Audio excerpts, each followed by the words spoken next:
இன்றைக்கி வீடியோவில் உடம்புக்கு ரொம்ப ஹெல்த்தியான பருத்தி பால் எப்படி செய்கிறது அப்படின்றத இந்த வீடியோவில் பார்ப்போம். இது கூடவே புதுவிதமான வெஜிடபிள் சிப்ஸும் ஒன்று இருக்குது, அது என்னன்றதையும் இந்த வீடியோவில் பார்க்கலாம். இது பிந்தி சிப்ஸு. நம்ம பெரும்பாலும் கிழங்கு வகையில் சிப்ஸு சாப்பிட்ருக்கோம். இது வெஜிடபிள்ஸ்லேயே சிப்ஸு. இது வெண்டிக்காயில் இந்த மாதிரி சிப்ஸு வந்திருக்கு. சாப்பிட்றதுக்கு ரொம்ப டேஸ்ட்டாகவும் முறுமுறுப்பாகவும் இருக்குது. உங்களுக்கு இது மாதிரி சிப்ஸ் வேணுன்னா டிஸ்கிரிப்ஷன் பாக்ஸில் கீழே லிங்க் கொடுத்துருக்கோம், வேணா செக் பண்ணி பார்த்துக்குங்க.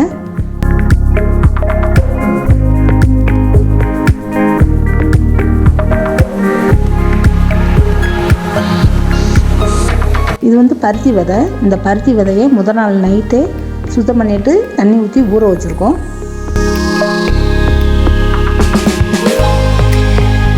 இப்போ இந்த பருத்தி விதைக்கு தகுந்த வெல்லமும் 100 கிராம் எடுத்திருக்கேன். இதை இப்போ பாகு காய்ச்சிக்கலாம். பாகு கம்மி பதம்லாம் வர வேண்டியதில்லை, இந்த பாகு மட்டும் காய்ச்சிக்குவோம்.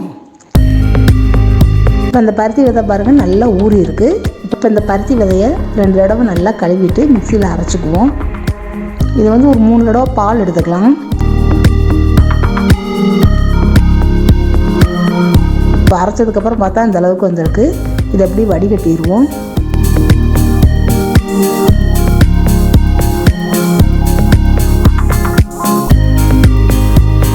இப்போ இந்த அரைச்சதை நல்லா புழிஞ்சிருவோம்.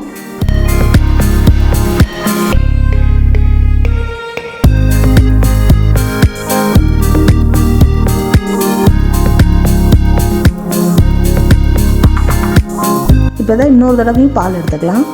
இப்படி ஒரு 3 தடவை பால் எடுங்க.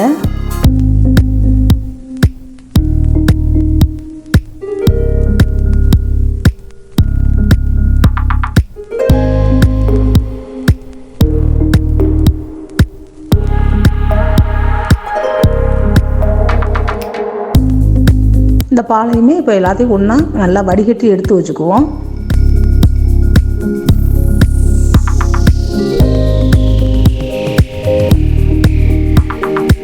அந்த சக்கையெல்லாம் இருக்கக்கூடாது, இல்லாத அளவுக்கு நல்லா வடிகட்டி எடுத்து வச்சிடலாம்.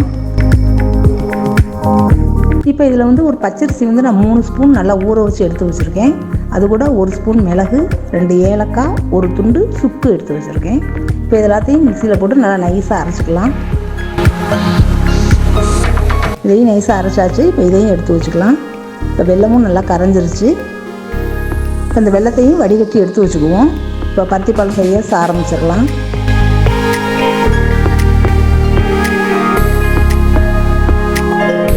இப்போ நான் அதுக்கு குக்கர் தான் எடுத்து வச்சுருக்கேன். இப்போ இந்த குக்கர் நல்லா காயவும் அரைச்சி வச்ச இந்த பருத்தி பாலை இதோடு ஊற்றிடுவோம். கொஞ்சம் தண்ணியும் சேர்த்து ஊற்றிக்குங்க. நல்லா இந்த பச்சை வாடை போகிற வரைக்கும் இந்த பால் நல்லா கொதிக்கணும்.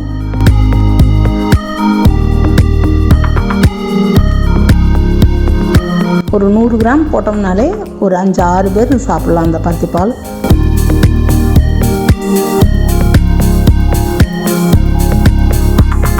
நல்லா கொதிக்கட்டும். கொதிக்கல நல்லா பொங்கி வரும், அதனால் லேசாக கரண்டி விட்டு அப்படி கிட்டிக்கிட்டே இருங்க. நல்லா கொதிச்சு இப்போ இந்த பச்சை வாடையெல்லாம் போயிடுச்சு. இப்போ நம்ம அரைச்சி வச்ச இந்த பச்சரிசி, சுக்கு, மிளகு, ஏலக்காய் இதுகளையும் ஊற்றிடுவோம். ஊற்றிட்டு உடனே கிண்டி விட்டுக்கிட்டே இருங்க, இல்லைன்னா அரிசி நம்ம சேர்த்துருக்கிறதுனால கட்டி கட்டியாக போயிடும். அதனால் நம்ம அதை கிளறி கொடுத்துக்கிட்டே இருக்கணும்.